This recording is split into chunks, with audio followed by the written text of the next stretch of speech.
We have some time for questions or comments. Yes. Alexa Kimball from Mass General. There's been a lot of certainly popular press and certainly a lot of discussion at our institution about administrative burden for physicians right now and how much data entry that they personally are doing as part of their workflow.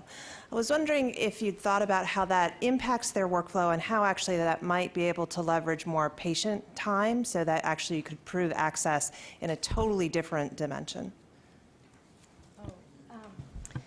Well, I'm not the expert at group health, but I can tell a little bit how they do it. So when the nurse comes in, she logs into the patient, account or whatever, and then, is just typing as speaking to you, and then she leaves, she logs out, the physician comes in, logs in, and, talks to you and is typing and, maybe hunt and peck, but it's very interactive. So I don't think and the administrative burden maybe of the extra emails is they do, they don't have to, they do whenever they can squeeze it in. Can I speak to that as a patient? Yeah. I changed physicians. Oh, really? Yeah, because I had a physician who only keyboarded when we were in the room together. He no longer made eye contact. There was no interpersonal interaction. Harvard Business Review did a webinar a week ago, partly related to this subject, and it looked at the return on investment, and a lot of places are starting to hire scribes again to go in and do the key entry, the return on investment in terms of where your dollars are spent and your time spent, better spent paying a scribe to do the keyboarding. And I think the software is improving directly related because of that point. I mean, I think over time, if you look at systems that were developed 10, 12 years ago versus the usability studies that are being done now, the amount of time the use of voice recognition to get data into the system is decreasing for physicians, number one. Number two, I think we're leveraging patient portal and patient input of data to assist in that. And then number three, the idea of multi-contributor documentation, where again, you're leveraging information that is put in by MA, LVN, nurse, and pulling that information forward is also decreasing that. So I think it has been an important issue, but I also think that, to your point, that patients have spoken and are continuing to speak in that regard. And it's one thing to use the electronic medical record as a shared collaborative tool to teach and to kind of get buy-in for a plan. It's another thing to have your head buried in and be typing and clicking and not interacting with the patient. So the technology and user interface will continue to improve, as will the ability of patients to input data into the record. Gary, you had a comment? Yeah, just a couple comments on that. As a practitioner, as someone still seeing patients and working with Cerner very closely, we think that with the learning curve, we're finding that initial cycle times can be significantly reduced, and we can apply in partnership innovative approaches with short keys, templates, so much so that our clinicians, both primary and specialty care doctors, would never go back. I mean, they'll whine about some of the clunky systems, and I whine right along with them. Right. But I think we can continue to see progress. I think it's also the art of being in the exam room. And one of our young clinicians just received an innovation grant to study the three entities in the exam room: the doctor, the patient, and the computer, and how they interact, and the opportunities to actually create value. And I find it's very helpful, even with our clinical decision support, such that I can't order an MRI for a patient with low back pain unless certain criteria are met.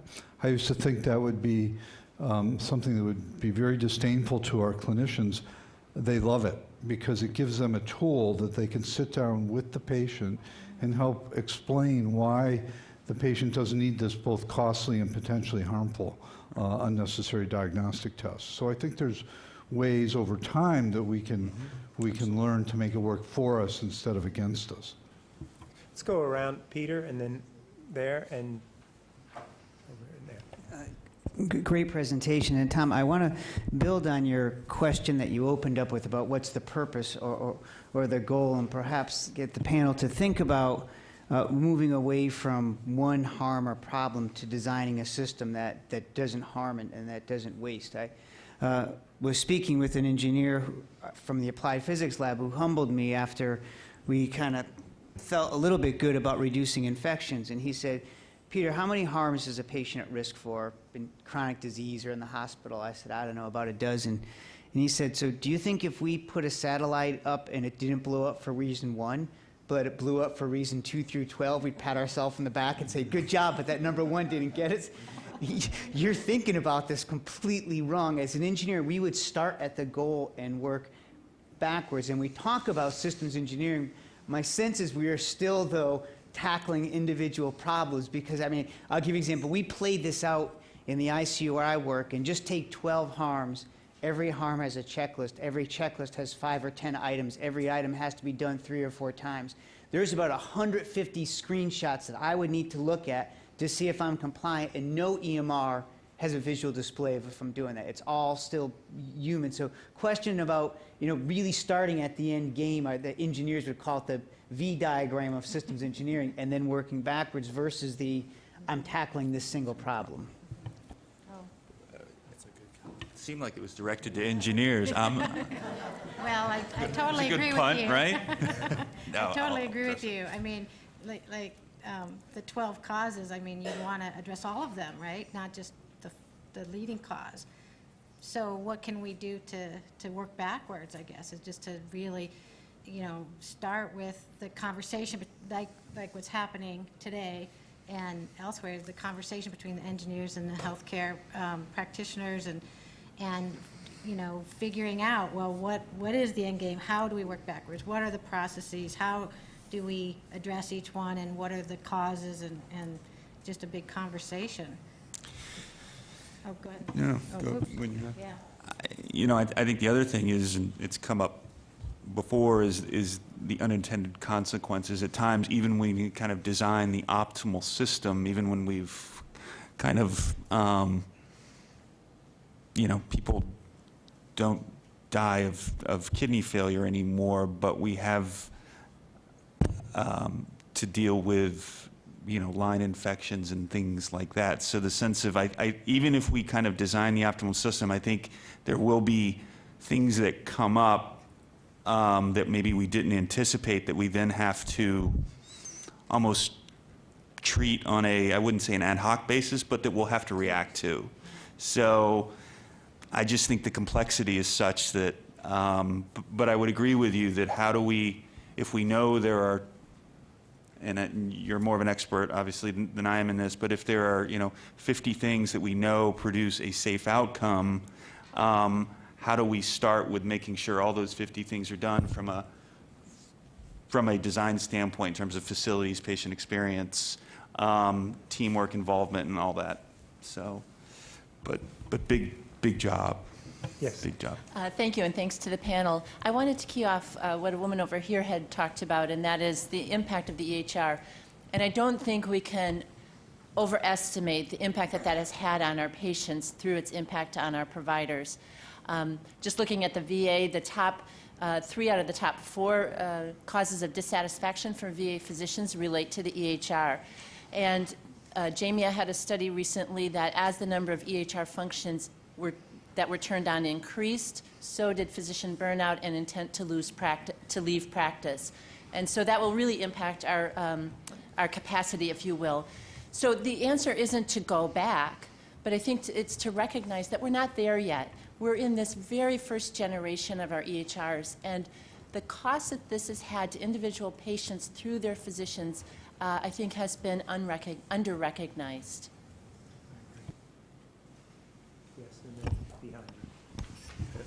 Michael Harrison, AHRQ. I'd like to tee off the comments that were made both by Peter and also by Wes about successive problems. I think one of the things that's underplayed in some of the classic systems engineering is building capacity for handling the next problem.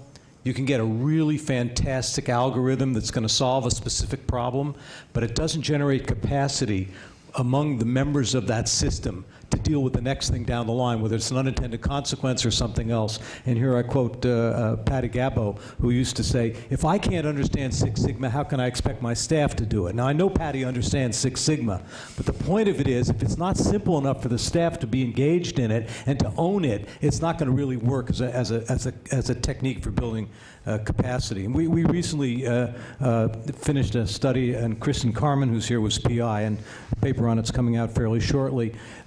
And we looked at half a dozen systems that were not among the most famous, that have been engaged in lean work for, in some cases, a year or two, and in some cases 4 or 5 years. We only really found 1 or 2 that were really getting toward the beginnings of the kinds of transformations that distinguish Virginia Mason and ThedaCare and Denver Health and some of the famous places. This is a very long slog, and there are very, very few places that have the resources to really, and the prioritization to invest in it. Yes, Eva? So I want to follow on two issues that is raised. First is the use of electronic medical record, and that the physician is being put in a position where they actually have to input those information. We have study of 400 providers. What happened is very interesting, is that the way they actually allocate their time so that they can actually input the data is they cut short of the face-to-face discussion and interaction with the patients. As a result, they may be able to get better quality care in a sense of giving the right drugs, avoiding all the allergies that the patient have because they see everything, but the patients were not happy, right? So you can see, I think that's the measurements of performance, outcome, and how patients perceive what is happening to them. It's really not aligned. I think that it should really have to be addressed. And it is not so much because they're not good in using the system. It's simply that they don't have extra time to really add on that onto the daily thing. The other thing I want to address is what Peter mentioned about the gap of the engineers start with the end game and say, okay, you work back, then you achieve that quality. Now, one of the things I think a very successful example, if you see it, is cancer treatment. If you look at radiation cancer treatment, it's what we call inverse planning. Now, it's interesting, the doctors always say, we don't know what if we see the plan that is good, we know it. But they cannot tell you exactly how it looks. So what the engineers did is, based on what they say this is good, is they reconstruct all the constraints and criteria that are considered good and put those in the model and optimize it. Now, what you see is transformation within the last 15 years. It's beautiful. It's used across the country, and it becomes a national standard. So I think it will happen. But on the other hand, what is very important is the following. First, it has to be robust. That means if the engineered solution only works on exactly the input data as it is, and if the tumor is just outlined a little bit different, the solution is gone, then that is not acceptable, right? Clearly, it has to be robust. And I think that is what actually just the previous person mentioned, is that the system has to be adaptive and robust so that you don't just address your current problem, because your next patient is your next patient. It's not, I mean, it's really interesting. One of the airline person is really funny. He gave a talk in the university. He said all of a sudden, so everybody's really interested in airline problems, and they all collected the data for June 2nd. And then they optimize with beautiful results. He say, great, when June 2nd, 1985 happens again, we are ready. So this is no kidding. This is exactly the same as emergency response. We always prepare for the past because that is the lesson learned, and we think we are ready, but we are not ready. And I think the healthcare, unfortunately, we have no time to prepare for the past because the healthcare technology is marching so fast that you have to move forward, and the doctors have to learn new things, so are the patient. And I think that is the part we must realize, and whatever that we're going to build is that I think everybody has to go together, the patients, the providers. Mm-hmm. If we can make them all work with us, and knowing that that is really for the good of everyone, I think it's a win-win situation. Thanks. Thanks, Eva. Yes.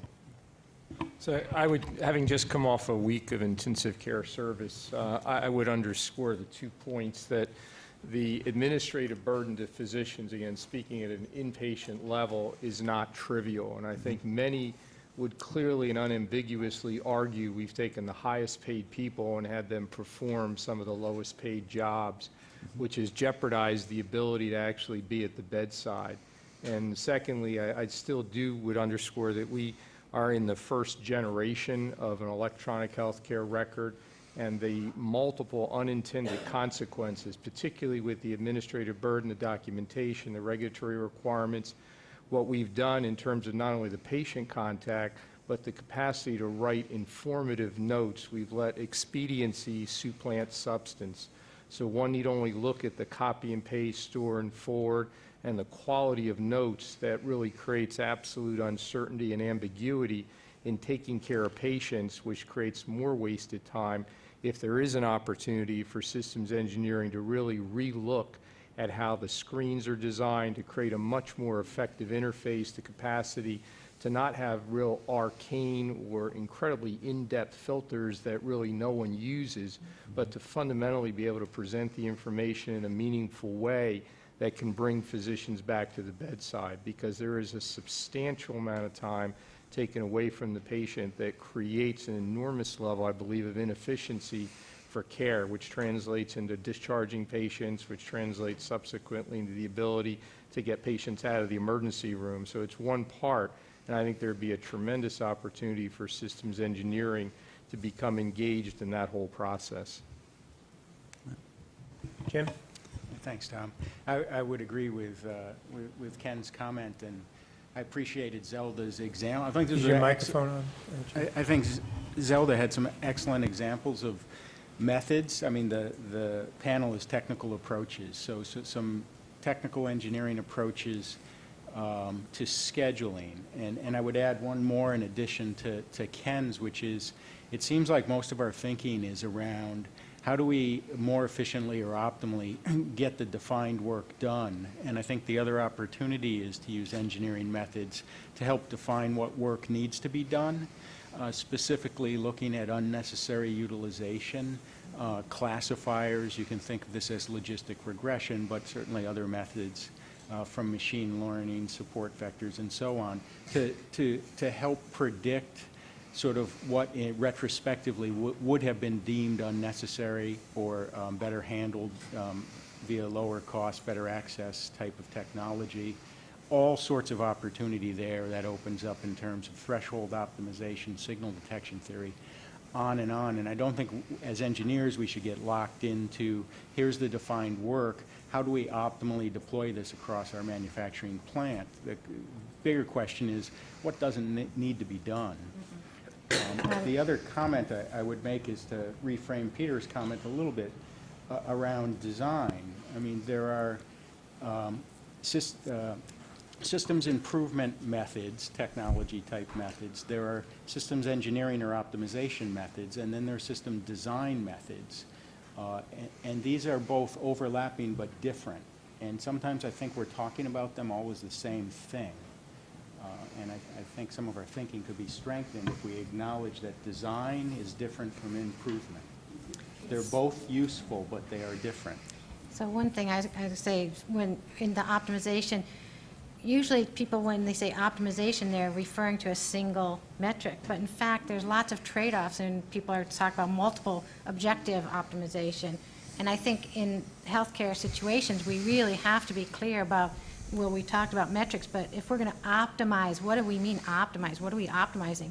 In fact, what we want to really do is be able to look at that efficient frontier and look at the trade-offs between different metrics, like utilization and performance, different kinds of performance even, wait time for patients, but maybe, the customer satisfaction, but also the health outcomes, are people actually having better health outcomes? I don't know the medical side, but is their diabetes under control because they have access to their health records or more access to their ask a quick question? So we do have to do that, look at all those metrics and think maybe optimization maybe more generally, kind of what you're suggesting as the systems approach. I think we have time for one more in the back, and then there's time for a break. It's a comment and a question. I think it's remarkable and Michael's right, I was a PI in a study of lean in healthcare, which actually had an enormous influence on how I developed some thoughts on patient and family engagement and a more systems approach. It was an extraordinarily formative thinking. What's remarkable to me is how consistent the voices are, I think, even here, about how much physicians don't feel like the system is designed for them either, right? Patients and families, and I can tell you after just being at the WHO, across the world, whether it's Uganda, Latin America, feel like the system is not designed for them. It is just profound. And I also hear in this room a tremendous number of clinicians feeling the system's not designed for them. I think this notion of a system that's designed for the people in it is really profound, but there's also always competing interests. And I'm hearing a lot of conversation today about optimization is multiple, it's recursive. What I found about lean in our study, which was fascinating to me, is how much it surfaced those competing needs, forced them on the table, and forced people to talk about them, deal with them, and make trade-offs. And I'd like to hear those of you in this field sort of, because it seems to me there's lots of answers here. The real challenge is, what are going to be the methods to surface these issues, force people to talk about them, and think about the trade-offs to come up with solutions that at least more maximize things for the variety of participants, so everyone isn't feeling like the system isn't for me. I think great comment to end on. I appreciate the work of the panelists, and in building on that last comment, I think the question is, there are a lot of ideas around. There's also a lot of problems. How fast are we learning? How fast are we redesigning or designing? That'll determine, I think, our fate over the next few years. Thank you very much to the panelists. And,